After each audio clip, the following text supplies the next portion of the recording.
Okay. Hi, everyone. Thank you so much for joining us for this panel discussion for World Mental Health Day with Thrive London. I'm really excited. My name's Sanah Ahsan. I am a psychologist.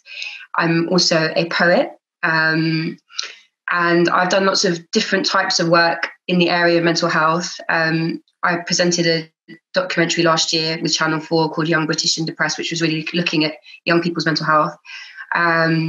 And my research most recently is in deconstructing whiteness within clinical psychology. I also have had my own lived experiences of using the mental health system for years as a young person. Can draw maybe the perspective of the professional side, but also my own lived experience. I'm passionate about how we can draw on the arts in our healing. That's a little bit about me. I'm really excited to be joined today with four incredible people that are going to be drawing on really different perspectives to be thinking about what we're going through at the moment, this global pandemic that has just turned everyone's lives upside down, how we are surviving in the face of this, the impact that it's had on young people.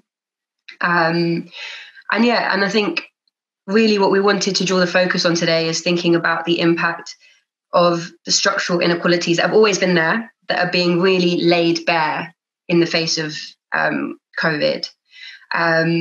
And if this is potentially, an opportunity for change and transformation, and how we might be able to create a fairer society through this. So if we could start off by you guys introducing yourselves. Siena, do you want to start and then we can move along? Okay, sure. So my name is Siena. I'm a peer outreach worker with the GLA. In my spare time, I am a neurodiversity advocate. So I started my website, QL Mentoring, when I was 13. And then I started my Neurodiversity Celebration Week in 2018. It's an event that aims to celebrate neurodiversity, and currently I have 500,000 students signed up in over 720 schools. I wrote my book, A Spectrum Girl Survival Guide, How to Grow Up Awesome and Autistic, for teen autistic girls, and try to flip the narrative and focus on the positives of learning differences instead of the negatives, and to empower people who are autistic, because right now in our society there's a real stigma to autism and there are a lot of misconceptions, and I'm trying to change that, and I want people to be empowered and feel confident in their differences. Thanks so much, Siena. Kamal, do you want to go next? Hi everyone, my name is Kamahl. I'm a performing arts graduate. I'm also a peer outreach worker at the GLA, and have quite a long extended background in performing arts, writing. I wrote a short piece for the Royal Court Theatre last year, and I'm glad to be here today. Great, well, we're glad to have you. Young Warriors, you want to go next? Yes, hello, greetings everyone. My name is Young Warrior. I'm an international DJ, sound system owner and artist and producer. I also do casual work for the BBC, formerly BBC Blast, BBC One Extra, and also do narration work for BBC World Service. I also run events at, all over the UK, bass music events, jungle, reggae, underground music, independent artists, all of that sort of thing. So, that's me. Amazing. Anmol, would you like to introduce yourself?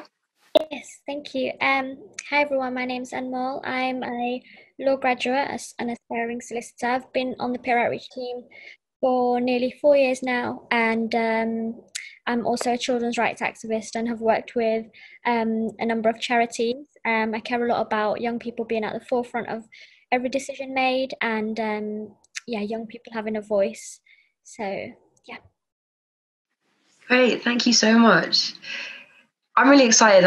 It's just a real pleasure to have so many great people just involved in this conversation today, just doing really, really meaningful work individually. I guess I just wanted to start off by asking you all, not all of you have to answer this, but if you feel feel pulled to, then how are you? You know, how are you doing at the moment? How is your heart in this time that's been so testing? You know. Yeah, I mean, I just want to say, like, that when lockdown first happened, it was pretty stressful. I had a lot of, resentment towards the government because they were not giving us the information that we needed. There was a time where they decided they were going to withhold the information for the number of people who were dying of COVID. And I was using that information to make a decision about how long I was going to be on lockdown for. I also feel like there are a lot of people who have underlying health conditions who aren't being listened to and aren't being respected. So my sister's going back into school, and the government is saying you can't have gatherings of 6+ people, and she's in a cafeteria with 100 people, and she's not able to social distance. And bear in mind, she's had 6 months of lockdown where she's been reading all this information about COVID, reading about, long COVID and people who are having, health conditions even after recovering. And she's really concerned about how this is going to impact her physical health. And because of that, it's impacting her mental health. The government even came out and said, oh, well, kids can't get it, kids can't spread it. Information like that, which is very hurtful, and it means that a lot of kids just feel like they're not being understood and not being listened to. Sure. And so that's really affecting people's mental health.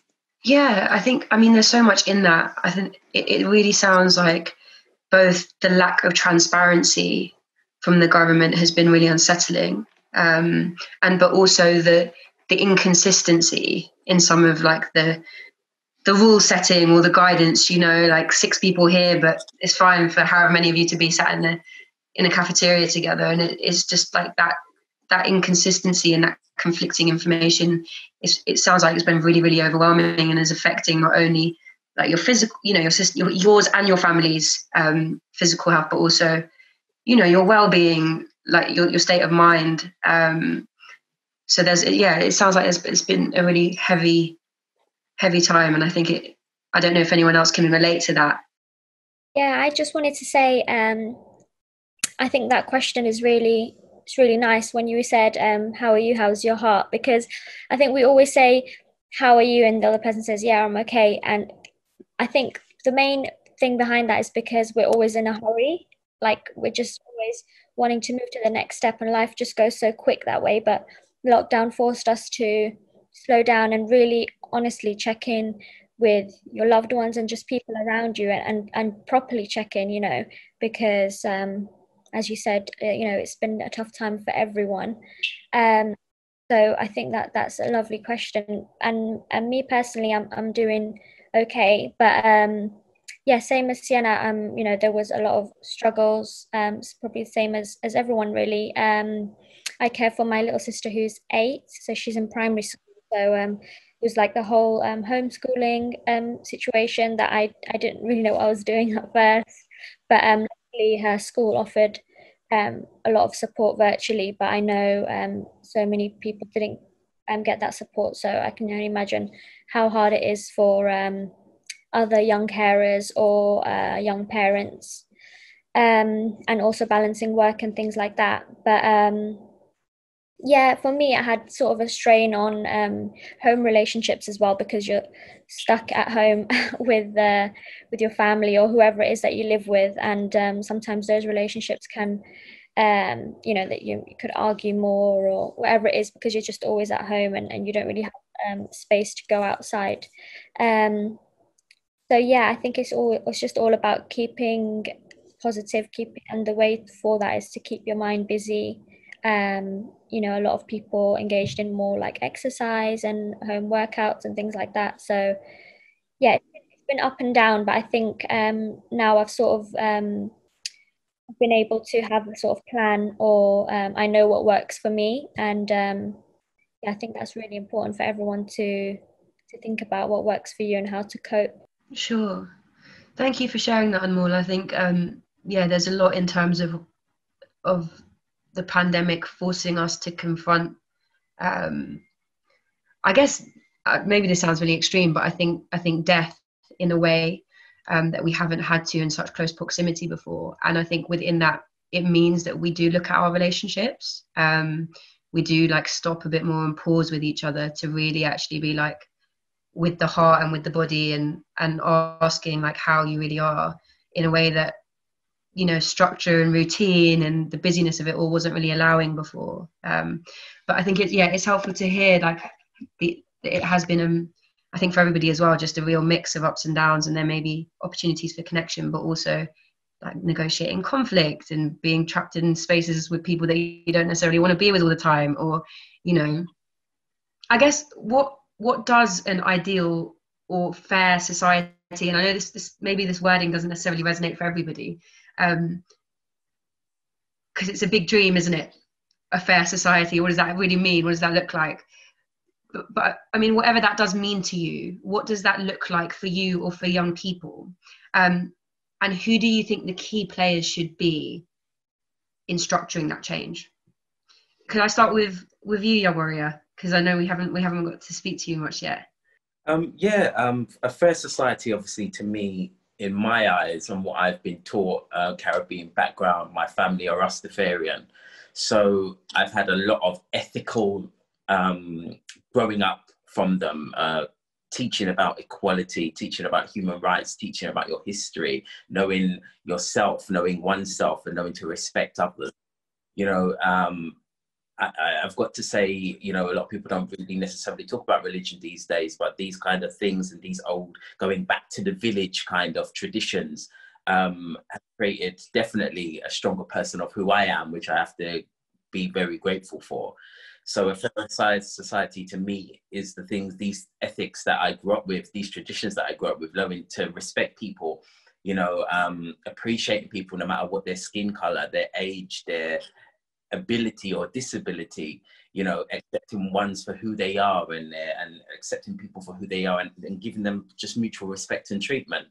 Obviously, in the world that we live in, you have, you know, you're up against people that are greedy for power, people who are more interested in dictatorship, people who are people who run the country and run the countries who haven't necessarily had this kind of ethic in growing up. So you're kind of challenged by this, because when you say about who kind of makes the decisions, at the end of the day, it's kind of really them.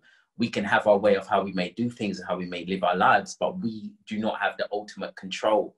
We are in our world, and we can try and affect positively the amount of people that we can, but we can't necessarily, you know, we can go out there and protest, we can say this, we can do vlogs, and we can try and change the mindset. However, we don't have that mass control where we can literally put out a message of how they use their propaganda to make people feel a certain way.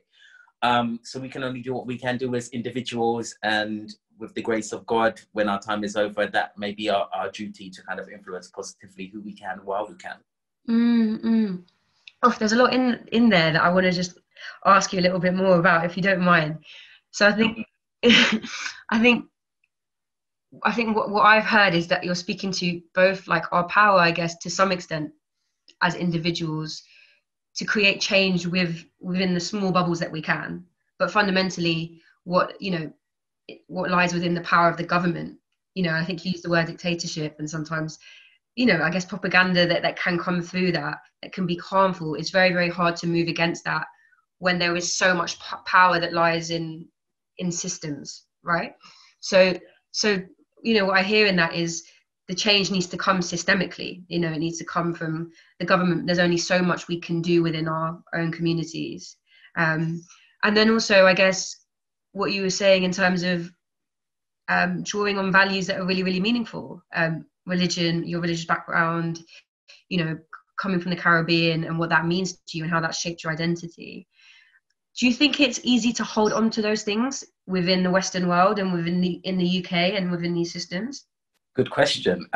I personally think it's down to your family. You know, in my household, we were surrounded by pictures of great Black people and great Black British, you know, great Black empires. There was like a photo, you know, Black kings. There was a series of Black kings and Black empresses, and knowing to know your history, you know, and like I said, listening to music, reggae music in my household, And having Rastafarian parents, it was always about knowing that you're kings and queens and knowing about who you are and where you come from.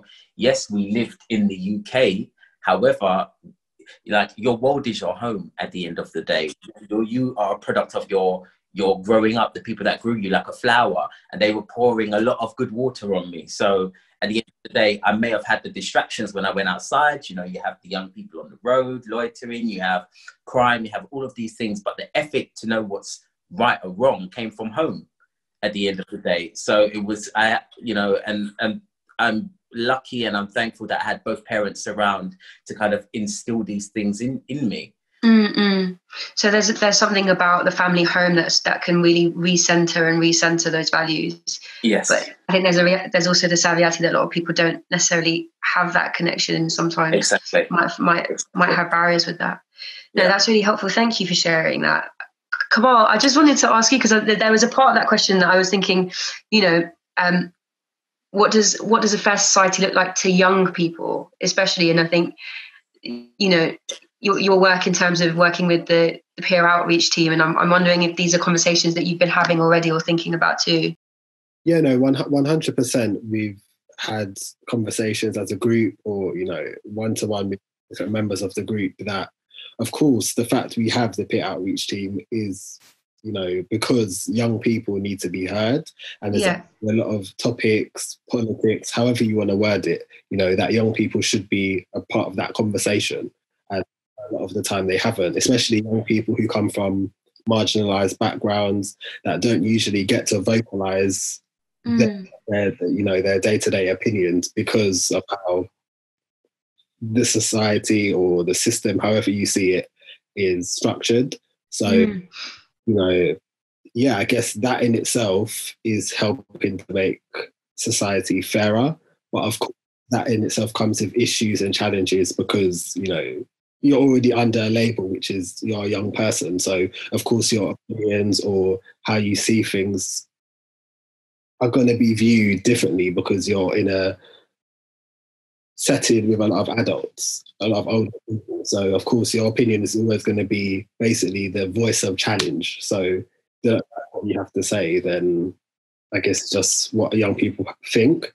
But I guess backing up what Malachi was saying in regards to cultural support and cultural education from the home, I guess for me, that's something that I'm pro. Like, I didn't really have a choice going to Saturday school, Pan-African Saturday school, from my mum taking me there. I didn't really have a choice. On a Saturday at 9:30, you're going to be at this Saturday school. I didn't really know at the time why I was going until years later. Like now, I look back at the people I met going to the Saturday school and the walks of life they're now in, like whether they're working in law, whether they're working in, they're working in fields where they're able to vocalize how they feel or express themselves and be and do well. So I think that in itself, teaching young people, or as young as you can, get them, to learn about cultural values, unlearning some cultural issues that some people might have been taught through their culture, unlearning some of that, taking from the culture what you wish to take from it, whatever you think is going to help you. Right. And I guess a fair society to me overall would be not having to celebrate that there's a fourth or fifth Asian or Black MP or someone who's in some sort of power, because it shouldn't be a huge deal. It should be something that's the norm because we're living in a multicultural society. Yeah. No, that's really valuable. And I think what really resonates is for both of you and Young Warrior was sharing about how the cultural education has come very much from home. And I think it pulls me back to where can we seek change is actually in structures, right? So how can we have this immersed in our school systems? How can we have an education or a curriculum that values Pan-African thought, or profession, the training of professionals that are coming out of that, or politicians that really centers that form of education, or Black authors, Black writers, people of color, who takes that responsibility? Because like you said, like Young Warrior said earlier, like there is a place for the power to create change. And yes, we might be able to encourage cultural thought and cultural education within our families or our smaller communities, but it also needs to be valued systemically and prioritized, so that we don't have these tokenistic, like, oh wow, we got one MP, like that's a person of color, you know. No, thank you, that's really, really helpful. I just wanted to come over to you, Anmol, and ask, do you think that young people have been a part of the conversation? I know Kamahl was sort of speaking about some of the challenges that come with that. And if not, what does need to change? Yeah, definitely. To be honest, no, not really. I mean, that's with sort of every decision. Well, most decisions that the government make, they don't really consult young people, and there needs to be more of a. There are great organizations and great charities that try to involve young people, but the government directly, it needs to be a direct link with young people to just for consultation, really, just for asking their advice before, because ultimately the decisions they make affect us, like it's affecting our generation massively. You know, schools, education, careers. So it's just unfair that we are not being put as important as like the economy or something that they really care about. But saying that as well, you know, the peer outreach team working with the peer outreach team has been really, really great, because we have had people reach out to us, and you know, as we are sort of the voice of young Londoners, a few people have reached out to us, whether that be MOPAC, so policing, you know, the Metropolitan Police, and asked us about our opinions on when there were new rules imposed, like at the beginning when they were saying that you could be fined for going outside when lockdown just started, and they sort of asked us, well, what do you think about that? And that was really, really great, actually, because I was able to say, well, you know, that's all well and good, but a lot of young people may not even know about the rules, so it would be kind of unfair for them to be fined. So do you know what I mean? So it's just nice to have, because they probably didn't even think about that. You know, they just assumed that young people have access to internet, and everyone has a mobile phone, when a lot of young people may not have the capacity or the money to you know, go and research and do all of that stuff. So that's just an example of when we were when young people were put at the front, but Yeah, that's really helpful. I think it sounds like it's been really meaningful to have input in certain processes. You know, I think what my immediate thought was that whole process is we're thinking about structural inequalities, especially, and I think within that racial inequality for young people who are who have experienced extensive oppression from systems like the police service, you know, especially, you know, young Black men, and the statistics of their experiences with the Metropolitan Police, to actually be fined, you know, pull it back from anything else. The experience of interacting with the police in that way might be very, very unsettling and very threatening, you know. And I think it's just really, it sounds like it's meaningful to have young people's voice, to be able to maybe give voice to some of these issues. I don't know what your thoughts are, Siena, on whether you think you feel that young people have really been a part of this conversation, or if there are opportunities for change in that as well. Young people have been completely excluded from the conversation. And I really agree with Anmol. Like, young people are only part of the conversation when it comes to the economy, and when people are worried about mass unemployment of young people. When it comes to the mental health and well-being of young people, they don't care as much. I remember when I was doing a similar talk, and we were discussing how they were increasing the prices of public transport for young people, or taking away young people's zip cards or something like that. And it was awful. And I've been talking to people who are saying that now they are struggling to pay to go into school because their parents have been fired from their jobs because of COVID. And even though they're at a state school, they can't afford the transport anymore. Yeah, so it's just if they consulted young people about that, we would have said that that's, a really bad idea. Another thing is I didn't take my A-levels. I was going to take my A-levels this year, and I was part of the cohort that got predicted grades. And when that kind of started going down, there were so many people who had incredible anxiety because we were told, in April time, oh, well, your school's going to predict your grades.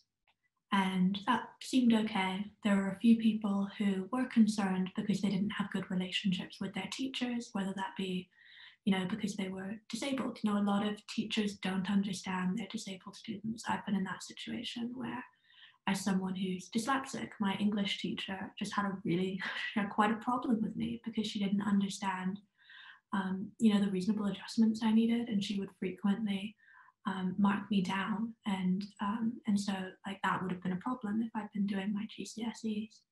But a few people were okay with it, and then it turned into, actually, we're not really doing predicted grades. What we're going to do is we're going to decide your grade based off your school's track record. And that was awful. I remember the day that I found out that information, I had a panic attack because the year before, the person who had taken further math had gotten an E. The person who had taken physics had gotten B's. And so I realized, I'm predicted 3 A stars, but what am I going to get? An E, a B, and a C. And I was reaching out to other people and they were saying, I'm the exception in my school. My school is filled with lots of people who aren't really applying themselves, who don't want to go to university. And so they're going to get low A levels, but I'm working as hard as I can and I'm predicted A stars and A's, but I'm not going to get that. But yet there were people in private schools who were really happy because they were going to get predicted B's, but because they went to an overachieving school, now they're getting A stars because the people in the year above got A stars. And it caused so much anxiety for so many people for months. And if they had consulted young people about that, young people would have said, that's a horrible idea. Because there's so many situations. There are schools that improve over time. There's schools that suddenly get new teachers. There's schools that get new funding. And all of those schools were going to be in an awful situation. And so there were so many people who, on the day of results, got grades that weren't representative. I remember reading a story about someone who was predicted an A star and got an E. And eventually, the government changed their mind and they went back to giving people predicted grades. And that was a really, good decision. And people then moved on from it and they were like, okay, well, we fixed that problem.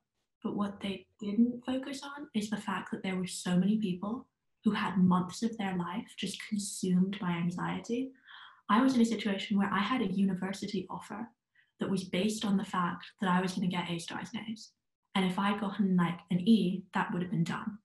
And there were so many people in a similar situation who couldn't afford to get a gap year if they didn't get the grades that they'd worked for and they would have gotten if they'd been able to take the exam.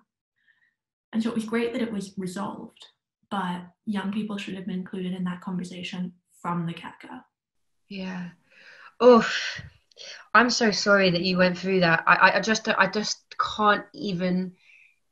I just really felt it in my body, just how much that cohort of people have had to just endure, in terms of anxiety, being so unsettled. And yes, I mean, I think it's interesting you said it's been resolved, but actually there was so much harm caused as well. You said that what you're saying, there's been so much harm caused by that. And has there actually been any processes of accountability, first of all, but also reparation, and actually working to heal some of that harm? And I think it's another way that the pandemic, in all of its messiness, has unveiled how harmful some of these structural inequalities are, that people in private schools, get rewarded for being in private schools, for being financially able to be in private schools, and people who aren't afforded that privilege, who are really struggling potentially in school systems that aren't necessarily also meeting their needs. And I know you're saying that some people like yourself are still managing to thrive within those systems, but there will be others who aren't able to and are really struggling too, and they're really been hit even harder by this whole process, you know. So it just sounds like such a tough time. And yeah, that the young person's voice in that would have been so fundamental to be heard, to say, stop doing this, don't do this, this is ridiculous, you know. But thank you so much for Siena for sharing that. It just sounds like really, really tough. I just wanted to open it up to all of you guys and ask, you know, what, I guess we've spoken to some of the barriers already, but what barriers are young people in London facing at the moment? Not only in the pandemic, you know, broader too, and how can we challenge the status quo, these inequalities, systemic, imbalances of power, to kind of manage a new normal and create a new normal? Yeah, I mean, I would say that the biggest barrier we face is that we're not being listened to, and people are making decisions on our behalf and not consulting us. And there are just so many issues. Like, you could give me a young person in any situation and I could tell you like the problems they're facing. You know, people who are at school right now, who are going to be doing GCSEs and A-levels in the summer, they're worried because they don't know what they're doing. They don't know if GCSEs are still happening because there was some talk of getting predicted grades again. Their teachers have so much anxiety because they're like, well, we haven't been in school for 6 months, and so we have to cover all of that information and also cover all the information that you guys have forgotten because you haven't been in school for 6 months. So we have to do all this catch up. And then there are people who are, you know, unemployed because there's a mass unemployment problem. There are people who are at university who are now, there was a big problem that I read where people were putting down, down payments or different deposits on student housing. And they were being told, just so you know, you can move into this housing when university starts, but if a second wave comes and you have to move out, you're not getting a refund. And so there are people who are like, okay, well, I'm going to put all this money down, and if something happens, then I'm not going to have a place to live because you're going to kick me out. And it's just, there's so many stories that I hear day in, day out of young people being dismissed, young people being told, like for instance, for me, you know, I had a lot of anxiety with the whole A-level thing, but I got 3 A stars. And so people are like, okay, well, you don't have a right to kind of be upset about this now because it worked out for you. And I'm like, but I'm just trying to advocate for the fact that we shouldn't have been in this situation to begin with. So, there are just so many issues I could go on for days about how young people are just not being listened to. Sure. Thank you for sharing that, Siena. Has anyone else got any thoughts? I was just going to say quickly, I guess for me and, you know, the young people I know, whether friendship groups or family, I guess it's just a financial challenge because I've been working somewhere, you might have even been working somewhere part-time, and obviously the store or the company you was working for has now been closed because they need to save their money and make money back from the 6 months that, you know, they were shut down. And I guess, so finance and a mental challenge, you know, the fact that you've either been kind of working part-time during this time and then you've been let go by your job, and then you're back, you know, at home or wherever you are with your families or by yourself, and you're not used to functioning in that way. So having to kind of become more resilient and more independent in comparison to before, I guess, yeah. Mm-hmm. Yeah, there's so much on this whole, I noticed you use the language of like resilience in the face of challenge, and like financial challenge being one of them, but also psychological, mental challenge. It's interesting, isn't it, that it's put back on us or young people to be resilient. You know what I mean? Be stronger.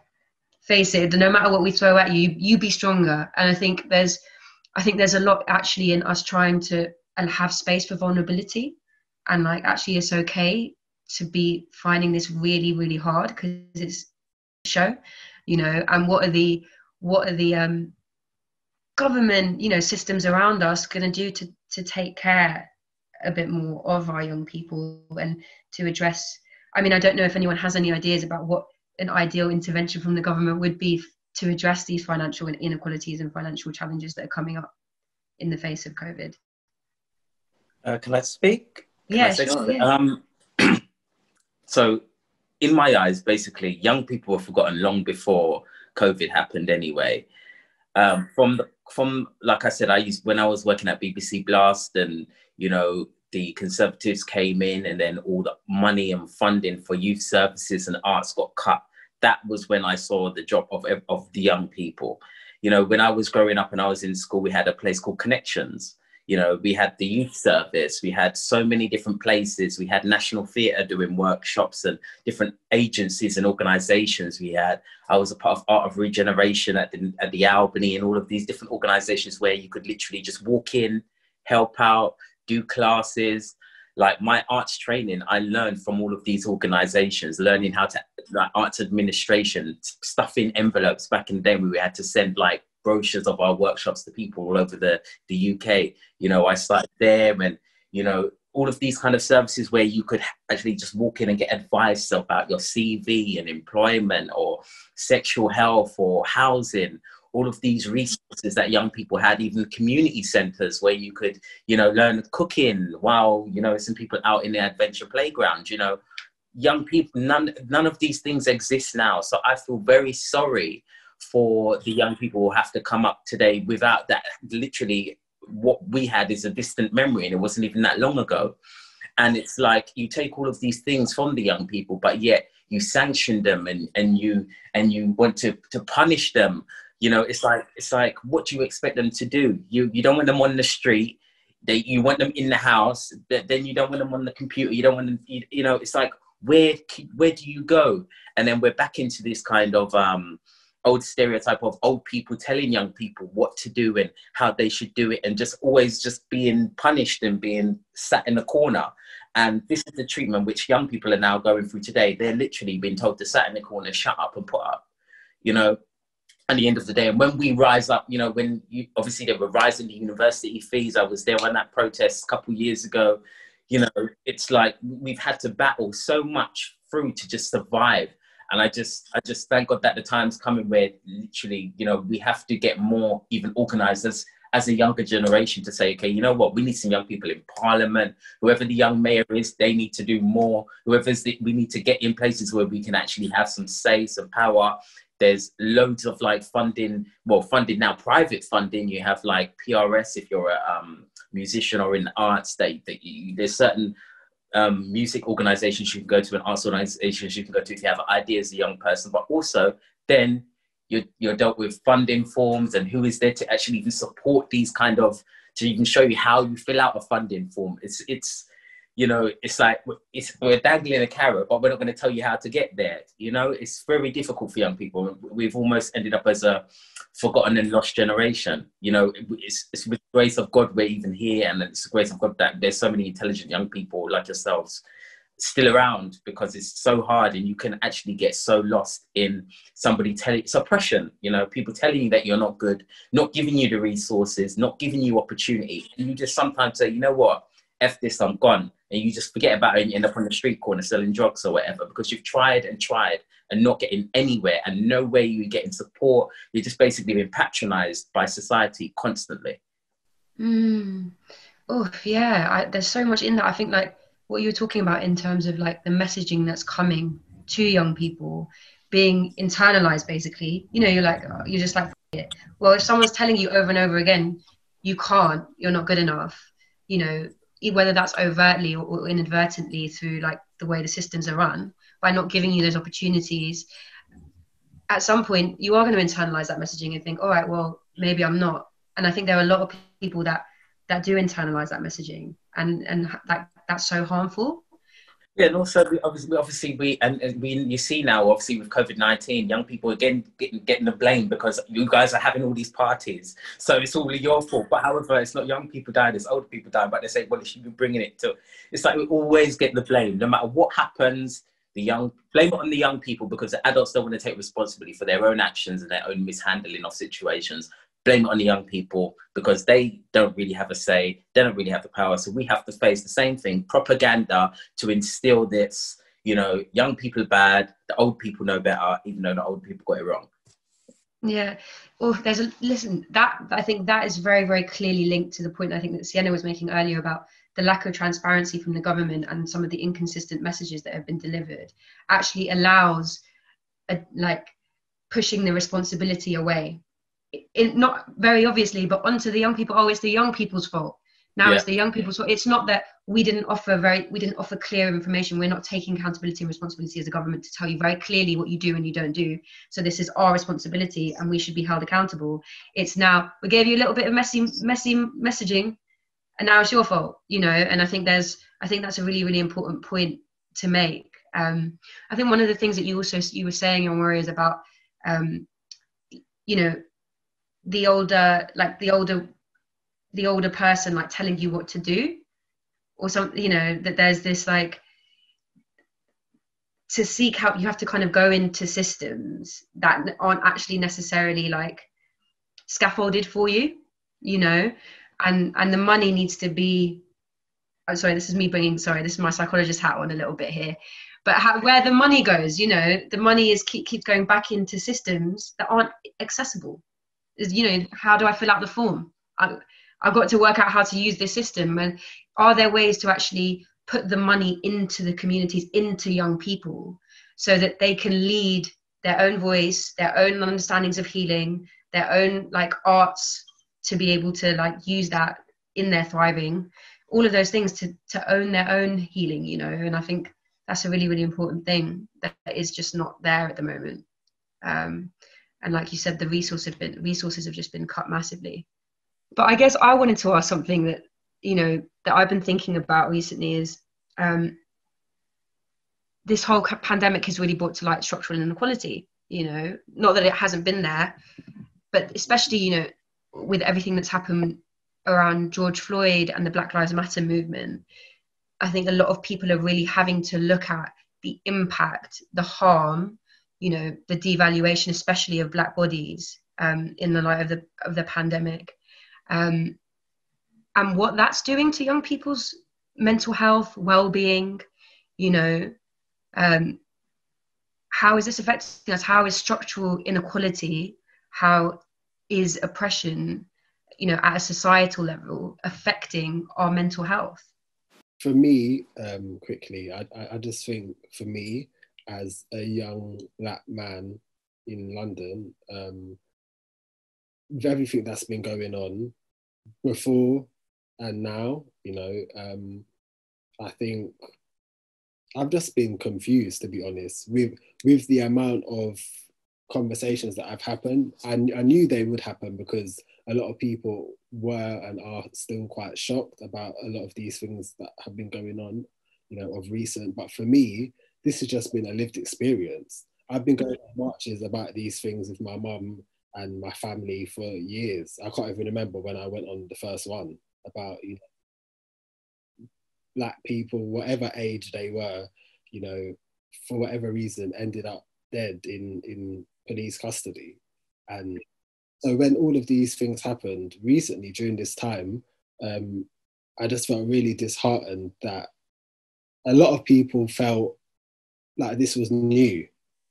That's honestly how I felt. I mean, the conversations have to continue. These things are going to continue to happen whilst there's certain structures, racism, and all the other things that follow under that. But I just felt a bit confused in a way, and a bit concerned that it felt like it was a new conversation. For me, it was just like, I didn't see anything new apart from the numbers that turned out to, you know, globally to support and speak out against, you know, the police. The only thing for me that was new, the amount of people that were willing to say, you know, I'm not going to do what I was supposed to do today. I'm going to go to Trafalgar Square. I'm going to go wherever and march. For me, I felt that was really encouraging.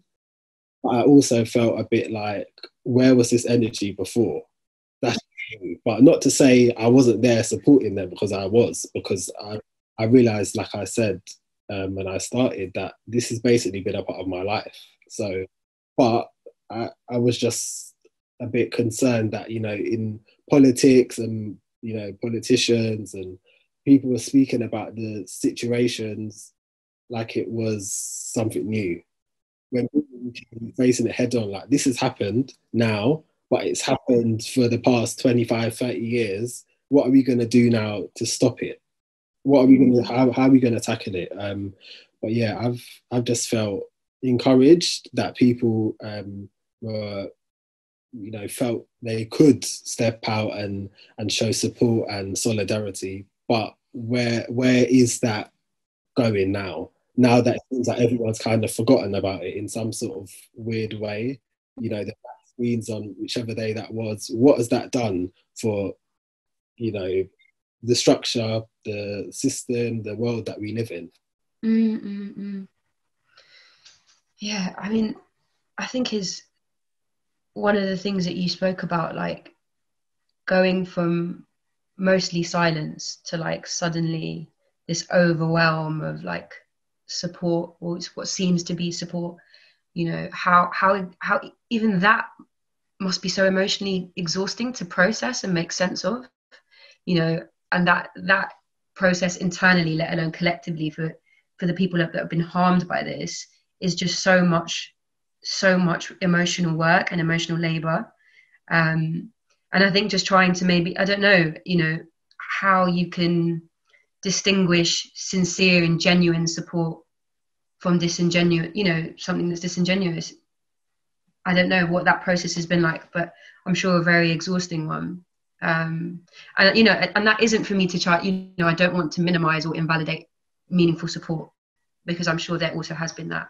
But yeah, it just sounds really like a lot, you know. Well, I guess for me and a lot of people that I've spoken to that have kind of already been on this sort of journey of having to go to Parliament and hand in petitions and stand there for 4 hours, you know, having members of people's families speak about how they lost their relative, how they lost their brother, how they lost their sister, all these different things that have been going on in London and in the UK and, you know, internationally. But the support wasn't, you didn't physically see the support. So when all of these people were willing to just go and support, it was a bit like, maybe it's because everyone was just fed up with like what was going on. On top of that, we were in a lockdown, so people were like, you know what, this is what it was. Because there's been loads of other occasions where people have said, please, like, this has happened. It's like 50 families marching to Parliament Square, and you get the same people going every year. Now it's like the momentum either increased and everyone was interested, or it was that we was in lockdown and it was something to talk about or something to do, to post a black square on your Instagram page, and then you go back to the same, you know, pushing the same rhetoric that you was pushing prior to March. But yeah, I think the support's been great, whether it's 50% support, 100% support. It's good that people are now speaking, but for me, I'm all about conversation, but the conversation has to go somewhere. Otherwise, it's just dead to me. Yeah. There needs to be real action and transformation that's like beyond meaningless language or squares uploaded on Instagram, basically. I mean, is there anything else that anyone else wanted to sort of share on that? I wanted to say something. Listening to that's been really great. And I can definitely agree with Kamal's saying about confusion. I think it's been really difficult. And I always say, I've spoken to a few people and it has been tiring. I have to agree, it has been tiring. Because obviously you're having a lot of discussions with a lot of people, a lot of history, a lot of, you know, tension. You fall out with friends, some people not necessarily knowing how to navigate the conversation if you have any like white or Caucasian friends, or, you know, it's been really difficult. And even myself, I had to do it well, I didn't have to. I just thought, okay, I wonder, like, people in interracial relationships, I wonder how they're getting on, you know, people like a white person and a black person, or a black person, like, how is that going even in the home? You know, this topic, because I'm thinking, wow, this is a lot of pressure now. Like, this is the first time, I think, in our generation where it's the topic where your relationship, if you have white friends or black friends, you're literally gonna have to be tested at this time. And I also think, you know, within our generation, it was a bad thing what had happened, but I think it came at the right time, because it was a time when people could not be distracted by anything else. You didn't have to, it wasn't like, oh, I've got to go to work, so I can't go. I've got to, this was a time where we could actually focus on one thing and actually check ourselves. And I always say to people, I think 2020 is the 2020 vision. Like, this is the time where we're seeing all the cracks that could be seen this year. And yes, going back to Kamahl, it's about where we are going afterwards to say, okay, well, 2021 is going to be like this, or whatever's going to be doing like this. This is just preparation. All of this is preparation for what we've seen. Yes, we've gone through it. We've had people like Mark Duggan. We had the Tottenham riots, Brixton riots. We've had so much police injustice. And now we can regurgitate those things. We saw Alexandra Burke talk, we saw Misha B talk, we saw all of these people, we saw Lewis talk, all of these people that have actually suffered systematic racism in their come up, where people weren't really, paying any attention. Now people are listening. And it's quite hard even now, you see what's happening to diversity and the responses to just the dance, talking about the events and Alicia Dixon's necklace. It shows that racism is still rife, it's still there. And I think, a lot of people, and what I tend to think is that, when you're faced with the truth, you feel it's an attack on yourself. Rather than you look at things for what it is and maturely, I think it's a thing where certain people just feel it's an attack.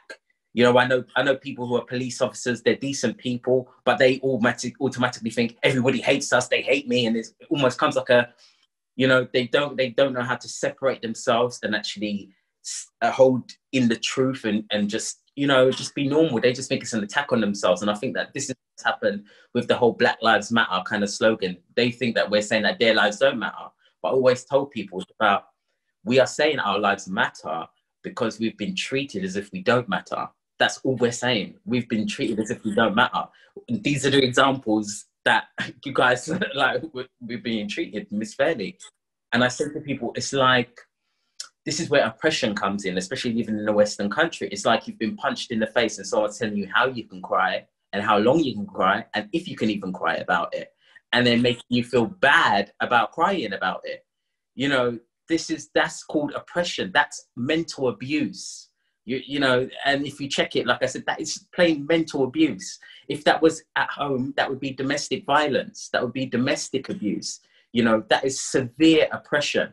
And I think this is a time where we're here talking about mental health, these things have affected us. And there's not many people or many kind of ways where we're actually dealing with this, because we're regurgitating a lot of PTSD from slavery, from bullying or racial bullying we've suffered as children, and even teenagers and even adults in the workplace having to change our voice when we go to work. Girls having to wear straight hair because their natural hair isn't good enough or presentable.